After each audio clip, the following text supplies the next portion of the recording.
when I was 19 years old, turning 20, I started experimenting with blues, which is oxycodone. At that time, I worked at Harbor Freight Tools over in Woodbridge, and all of us over there were about the same age. We all experimented with blues. I got introduced over there.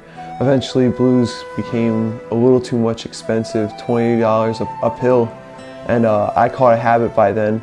And from there, I moved on to heroin, and eventually,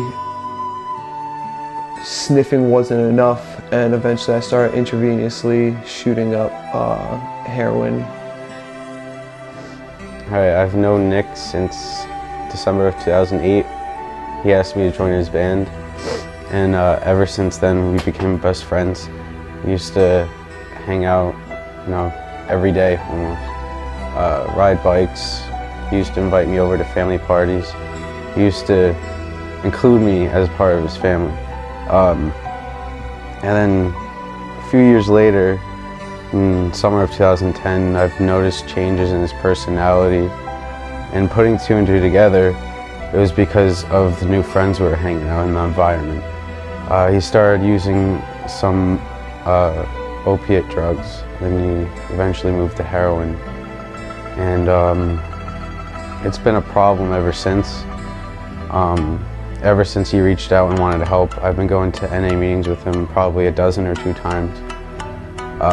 He's been to rehab 3 times by now, and every time he comes out, I'm here for him, and I support him in his ability to get clean.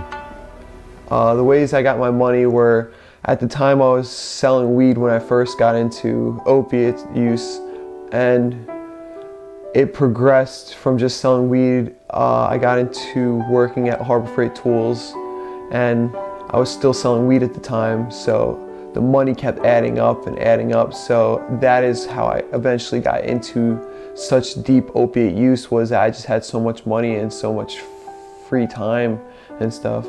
And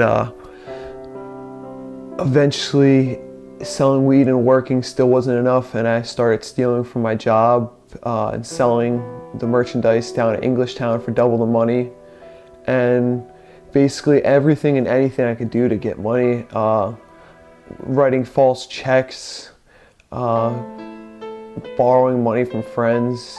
One thing I never did though is I never stole from friends and family, which many of addicts have come to do because they become just so desperate and stuff. And but yeah. The way I see Nick now is that he's completely changed. He knows what he needs to do, even though it's probably one of the hardest things in life. And I notice now that when he's off drugs and the difference between when he's on drugs. So if he's in front of me, I'll definitely know if he's been using, or if even over the phone I can definitely tell. But yeah, I definitely prefer him off drugs.